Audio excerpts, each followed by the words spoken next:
Je suis vraiment ravie, honorée de vous recevoir ce soir. Je vais commencer par me présenter. Bonjour à tous. Bonjour, monsieur le député. Bienvenue. Je suis Jasmine Madefo, membre de l'association des résidents de la diaspora gabonaise. Et aujourd'hui, nous avons vraiment l'honneur de vous recevoir. Qu'est-ce que c'est que le RGD? C'est un média de la diaspora gabonaise et nous avons à cœur de mettre en valeur la diaspora gabonaise au travers de différentes activités, des personnalités qui impactent cette diaspora, qui font vivre cette diaspora. Nous voulons mettre en avant les couleurs du Gabon. Nous voulons mettre en avant les talents que le Gabon a à travers le monde. Aujourd'hui, nous avons donc l'honneur de recevoir le député de la diaspora gabonaise. Nous allons échanger sur les enjeux, les défis, les perspectives des Gabonais vivant à l'étranger. Et merci en tout cas, Monsieur Ngonga, d'avoir accepté notre invitation. Quoi qu'il en soit, le débat est ouvert. Vous pouvez échanger en commentaire. C'est un interview qui commence maintenant, mais qui continuera évidemment autant que cela sera nécessaire. Député, encore bienvenue. Merci, je suis ravi d'être avec vous. Est-ce que vous pouvez, dans un premier temps, vous présenter? Alors, je suis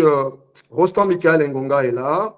Je suis le député des Gabonais de l'étranger, zone Europe, Amérique, Asie et Océanie. Et je suis actuellement au Gabon en pleine session parlementaire. Justement, quel est concrètement le rôle du député de la diaspora? Le Gabon, l'Assemblée nationale gabonaise comprend 145 députés, dont 2 issus de la diaspora. Un pour le premier siège, donc l'Afrique, et un deuxième, moi, pour le deuxième siège qui regroupe l'Europe, l'Amérique, l'Asie et l'Océanie. Le rôle d'un député est d'abord un rôle constitutionnel, c'est-à-dire le député de la diaspora, comme tous les autres députés, est un élu de la nation.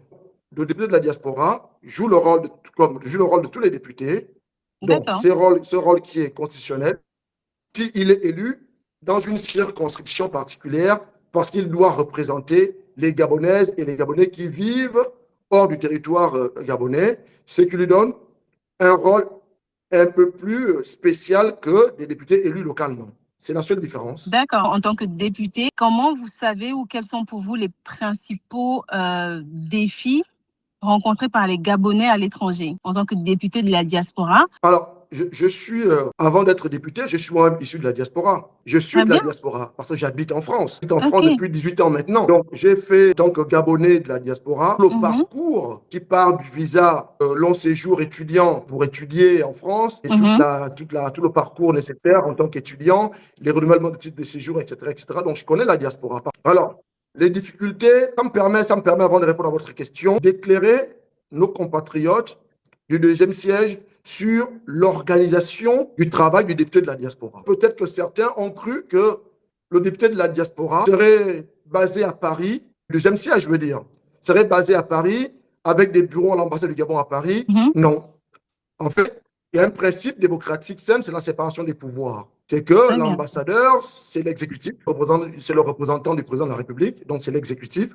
Moi, je suis parlementaire, je représente donc le législatif.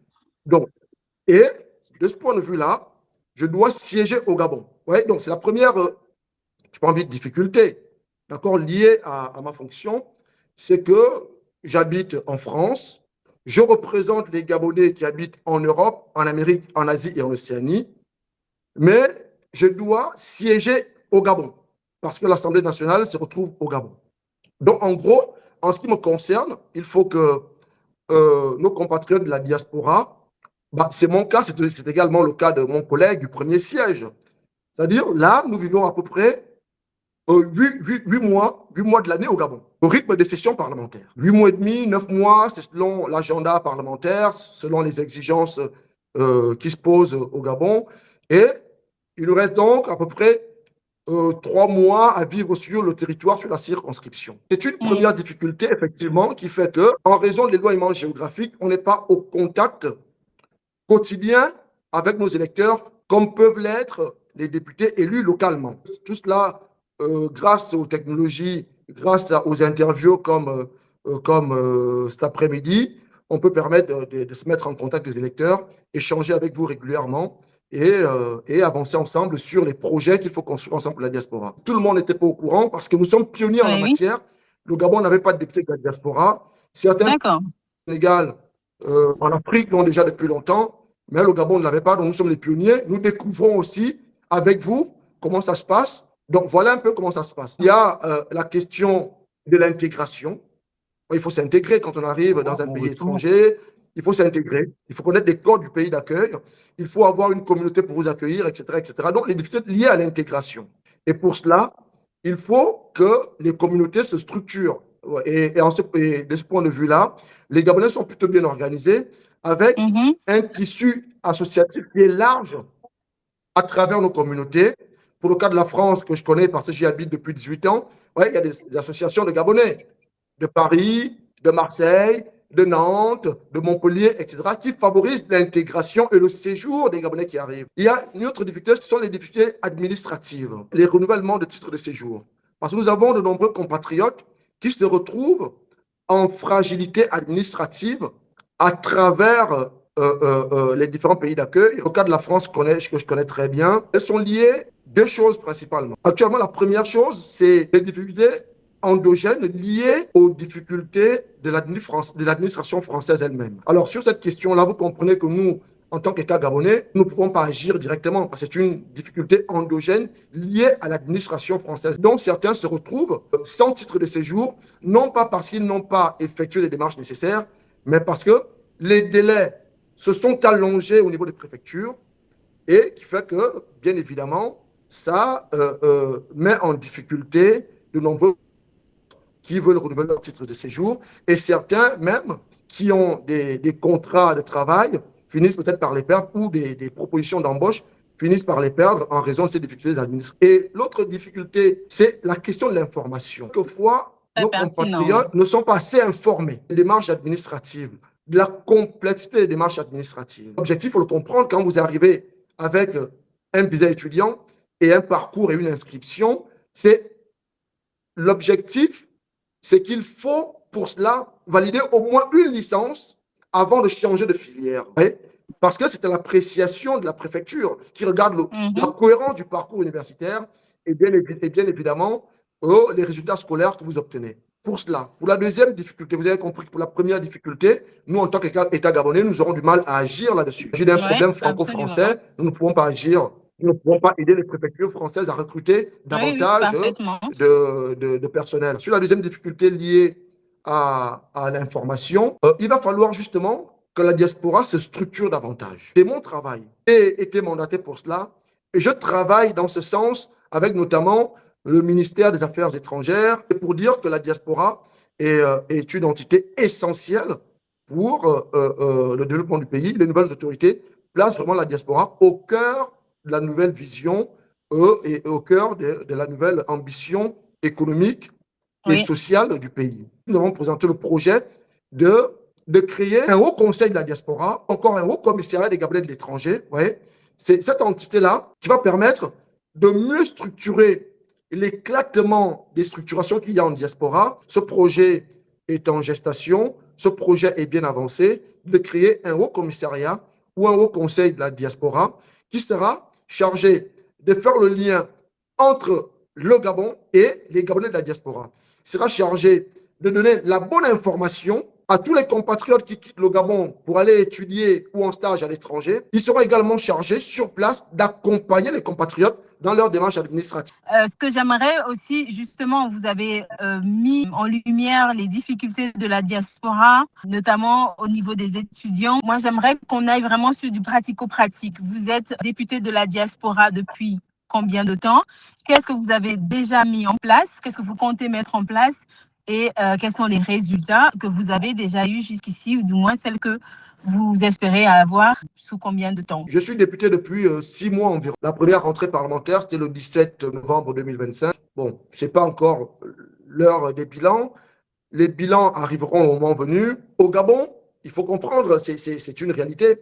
C'est quand je travaille au Gabon, je travaille comme tous les autres députés. J'ai un agenda parlementaire. Le parlementaire ne choisit pas ses sujets à l'Assemblée. Alors, sur la diaspora précisément, je travaille sur 2 sujets précisément en ce moment. Je travaille sur la mise en place de l'entité dont je vous ai parlé tout à l'heure, c'est-à-dire le Haut Commissariat ou encore le Haut Conseil des Gabonais de l'étranger, qui pourra faire le lien entre le pays et la diaspora et qui pourra également en diaspora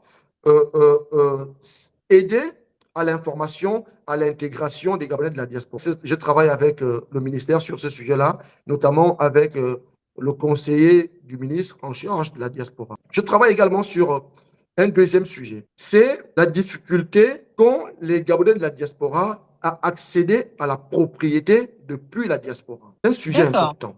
Très intéressant. Ah oui, c'est un sujet intéressant. Comment acheter un terrain avec toutes les garanties de sécurité possibles depuis Londres ou depuis Montréal ou depuis Ottawa? Comment faire construire une maison sans difficulté avec toutes les garanties de sécurité depuis son pays de résidence en diaspora? Dans ce sujet-là, je sais que c'est une réelle difficulté. Et donc, pour cela, j'ai donc pris attache avec des sociétés, des microfinances, des banques, pour travailler sur un modèle de financement qui permettrait à ce que les Gabonais de la diaspora puissent à la fois accéder au marché des terrains, mais également comment accéder aux financements locaux dans la diaspora. Il y a une réelle difficulté. De ce point de vue-là, je suis en discussion avec des entités bancaires, avec des sociétés de microfinance, pour voir comment mettre en place des produits bancaires qui permettraient à ce que les Gabonais de la diaspora ouvrent des plans épargne logement, dont j'ai également ce projet, sur le projet-là sur lequel je travaille. Et ceux qui sont sur la plateforme que j'anime, aussi bien sur mon site internet que sur mes forums WhatsApp, ont vu les échanges que j'ai eus avec les personnalités sur ce sujet-là. L'autre sujet, le dernier sujet sur lequel je travaille ardemment ces derniers temps, c'est sur l'accompagnement au retour des Gabonais de la diaspora. Les accompagner au retour. Les accompagner au retour à travers deux mécanismes. Je l'avais déjà annoncé pendant la campagne législative, c'est travailler de façon à ce que tous les concours nationaux qu'on passe au Gabon soient également passés en diaspora à travers nos missions diplomatiques à l'étranger. C'est-à-dire que les Gabonais de la diaspora soient aussi dans la possibilité de passer le concours de l'ENS, École normale supérieure, de l'ENA, de la magistrature, de l'ENM, ou encore de la douane, des impôts, et le PCA, etc. Mais également sur la question de l'emploi. Cette question-là rejoint une autre, la question de l'emploi.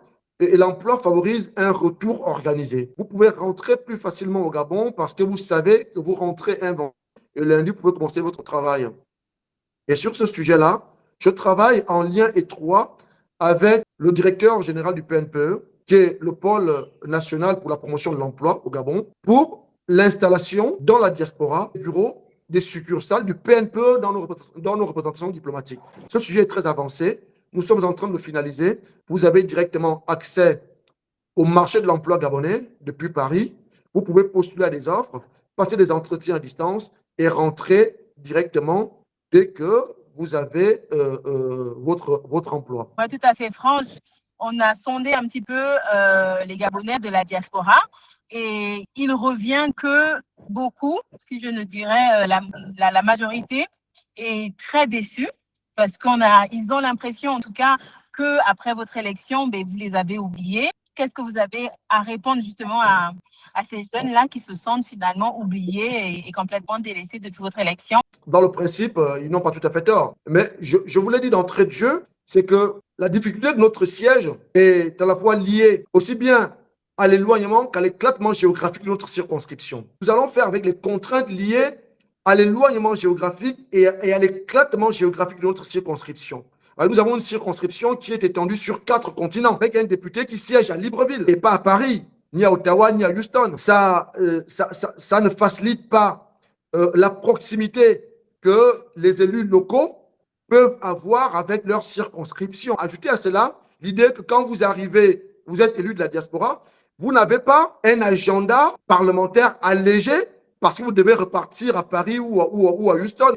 Donc, je travaille véritablement, c'est-à-dire sur les textes, je suis très assidu. Je travaille, je ne manque aucune séance. Naturellement, je pourrais, encore si les moyens me permettent, je pourrais être tous les mois, si j'ai les moyens, tous les mois à Paris, tous les 2 mois, toutes les 2 semaines à Paris ou à Montréal. Mais l'agenda parlementaire ne le permet pas. Mais bien évidemment, il va falloir davantage communiquer. Je suis d'accord avec vous. Je communique essentiellement via mon forum, un forum public, c'est un forum WhatsApp qui est public, c'est le forum de la diaspora avec le député de la circonscription, avec des Gabonais qui échangent avec moi directement. J'ai également un site internet, mais bien évidemment, je pense qu'il va falloir aussi multiplier ce type d'échange que nous avons cet après-midi. C'est pourquoi je vous remercie pour le moment que vous m'offrez pour dire le travail parlementaire que je fais depuis que je suis élu, mais également tous les projets sur lesquels je travaille. Mais je suis d'accord, il va falloir peut-être travailler davantage, mais à ma décharge, il va falloir comprendre que l'éloignement géographique ne facilite pas à ce qu'on ait la même proximité que si vous habitez à Kanda et vous êtes voisin de votre député. J'aimerais pouvoir venir un petit peu sur justement tout ce qui est opportunité en tant que vous, député de la diaspora, de savoir quelles sont pour vous les opportunités que vous pourriez conseiller, proposer aux jeunes de la diaspora qui leur permettraient efficacement d'impacter le Gabon. Avant de répondre à votre question, alors j'aimerais revenir sur la question précédente, c'est la question de la proximité qu'il faut construire avec la diaspora. C'est une question importante. Et en cela, je pense que c'est un premier jet. Nous sommes pionniers en la matière. Bien évidemment, nous avons des difficultés liées au fait que c'est la première fois que nous avons des élus de la diaspora. Nous allons instituer des comptes rendus parlementaires pour chaque session parlementaire, après chaque session parlementaire. Rencontrer les Gabonais de la circonscription pour faire un compte rendu parlementaire et éventuellement faire également le bilan sur tous les projets que l'on gère aussi à côté de l'agenda parlementaire. Sur l'impact de la diaspora sur l'économie locale. Je pense que je n'ai pas eu besoin de le dire aux jeunes Gabonais, aux Gabonais de la diaspora. Je pense que tout le monde a compris depuis quelques années que la fonction publique, ce n'est plus l'endroit qui fait rêver. Ouais, les Gabonais ont compris qu'il va falloir maintenant jouer sur l'initiative privée. Et c'est pourquoi je salue votre capacité à vous organiser, à créer des médias, à créer des activités. Il y a des choses qui font la diaspora. La diaspora a des idées. La diaspora gabonaise est plutôt bien formée. C'est pourquoi tout cela mérite d'être mieux structuré et mieux accompagné grâce au Haut Conseil de la diaspora ou au Haut Commissariat de la diaspora qui va voir le jour. Pour ceux qui veulent rentrer au Gabon, ne pas penser nécessairement fonction publique, mais penser l'initiative privée. Et l'entreprise qui fait la richesse, ce n'est pas la fonction publique, pour aller impacter positivement l'économie locale. La question de l'impact de la diaspora gabonaise sur l'économie nationale est importante. Nous avons une diaspora qui est bien formée. Nous avons une diaspora qui sait s'organiser. L'idée, c'est de le comprendre et je pense que les Gabonais de la diaspora l'ont déjà compris depuis longtemps. On peut se passer de la fonction publique et bien gagner sa vie au Gabon. Bien évidemment, ceux qui veulent être, on en aura besoin aussi, ceux qui veulent faire professeur des universités, ceux qui veulent faire magistrat, ceux qui veulent faire les concours de l'ENA et de la douane, on en aura aussi, on en aura besoin aussi. Il faut que les Gabonais sachent qu'au Gabon, nous avons un pays où il y a tout à construire, un pays avec d'énormes opportunités, où il y a tout à faire, hein, dans l'agriculture, dans la pêche, dans l'élevage. Par exemple, vous le savez, à partir de 2027, on arrête l'importation du poulet de chair, alors que c'est la principale source de protéines des Gabonais. Il y a un énorme marché qui va s'ouvrir. C'est un énorme marché qui est aussi ouvert pour la diaspora gabonaise, pour ceux qui veulent investir là-dedans. Ouais. Sur l'ingénierie, par exemple, sur les nouvelles technologies, pour les Gabonais qui sont ingénieurs dans l'intelligence artificielle, ouais, il y a des opportunités là-dessus. Dans l'ingénierie des mines, par exemple, vous savez, le Gabon va transformer pour partie sa production de manganèse, ouais, et donc il y aura besoin de nombreux sous-traitants pour cela. Ouais, les Gabonais peuvent investir là-dedans.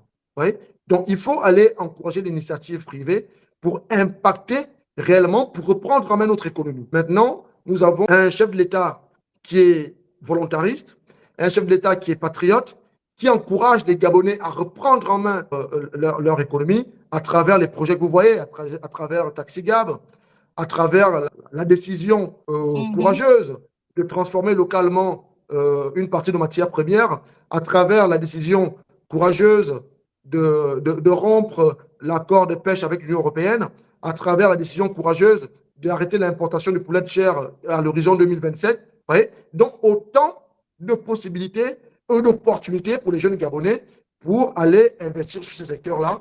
Et bien évidemment, les Gabonais de la diaspora sont concernés au premier chef parce que vous avez l'expertise nécessaire et même la possibilité de lever des fonds pour aller impacter l'économie réelle du pays. Ce sont vraiment des pistes très intéressantes. On pourra en débattre notamment plus amplement dans les commentaires sous cette vidéo qui sera partagée.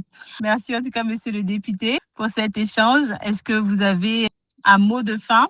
Je voudrais commencer ce mot de fin par saluer votre initiative, saluer la naissance de RGD Média parce que vous faites partie de ce que j'appelle la diaspora qui ose. Et la diaspora qui ose est aussi celle qui réussit. Voyez-vous? Donc, je vous remercie pour votre initiative, pour la création de ce jeune média et je vous encourage à persévérer. Je sais que ce ne sera pas toujours facile.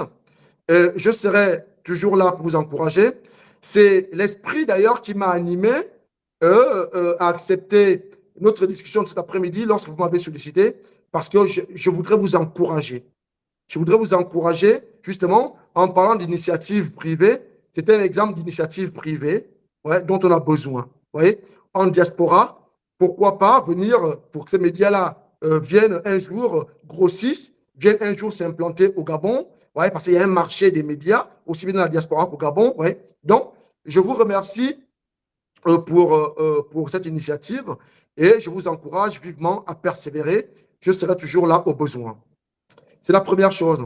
La deuxième chose, c'est à l'endroit de mes compatriotes du deuxième siège des Gabonaises et Gabonais de la diaspora qui regroupe l'Europe, l'Amérique, l'Asie et l'Océanie. Vous dire, mes chers compatriotes, je sais que vous pouvez penser que le travail que je fais, le temps que je passe au Gabon, et c'est un temps que je ne mets pas à profit pour construire des projets avec vous. Mais il n'en est rien. Je mène de front ici, parlementaire, qui est nécessaire, parce que je suis d'abord élu de la nation, donc j'ai le même travail, la même mission que tous les autres députés du Gabon, mais également à travers un certain nombre de projets et de rencontres que j'ai énumérées précédemment, je suis également là pour porter la voix des Gabonais de la diaspora, porter votre voix sur des projets structurants que j'aimerais mettre en place pour vous et avec vous. Et bien évidemment, le moment venu, je prendrai le temps pour venir vous rencontrer dans le cadre de l'intercession parlementaire, des comptes rendus parlementaires, pour discuter avec vous de vos besoins que je connais puisque je vis avec vous, je vis parmi vous, je suis toujours avec vous. Je suis à Libreville dans le cadre des travaux parlementaires, mais je reviens très bientôt et dans ce cadre-là, je prendrai le temps de venir vous rencontrer pour construire avec vous la suite de notre mandat. C'est un mandat collectif. Je vous remercie. Merci pour votre participation et vos encouragements, monsieur le député. Et j'espère en tout cas à très, très bientôt. Sachez que le média RGD est le vôtre. C'est moi qui vous remercie. Est le vôtre. N'hésitez pas, nous serons fiers, honorés de relayer toute actualité, toute information concernant vos activités. Parfait. Passez une très belle soirée. Merci à vous. Et à bientôt. Au revoir. Au revoir, monsieur le député.